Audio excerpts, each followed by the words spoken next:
ধুমধাম ভাবে পালিত হলো রামনবমী।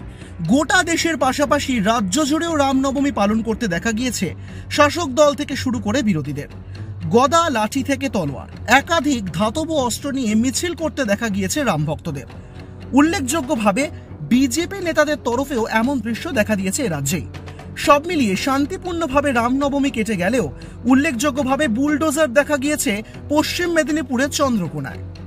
রামনবমীর শোভাযাত্রায় বুলডোজার, রামনবমীর মিছিলে বুলডোজার নিয়ে দেখা গেল রাম ভক্তদের। আর সেই বুলডোজারের ভিডিও এখন রীতিমতন ভাইরাল সমাজ মাধ্যমেই। বুলডোজার দেখলেই মনে পড়ে যায় উত্তরপ্রদেশের কথা। যোগী আদিত্যনাথের নামের সঙ্গেই রাজনৈতিকভাবে সমার্থক হয়ে গিয়েছে এই বুলডোজার। অনেকে অবশ্য বলছেন কড়া শাসন ব্যবস্থা তৈরির প্রতীক বুলডোজার, আর তার জন্যই এই বুলডোজার ব্যবহার করা হয়েছে রামনবমীর মিছিলে। অন্যায়কে বিন্দুমাত্র প্রশ্রয় দেওয়া হয় না যোগী আদিত্যনাথের রাজ্যে, আর তাই সেই মডেলকেই নাকি প্রতিচ্ছবি হিসেবে ব্যবহার করা হয়েছে এ রাজ্য।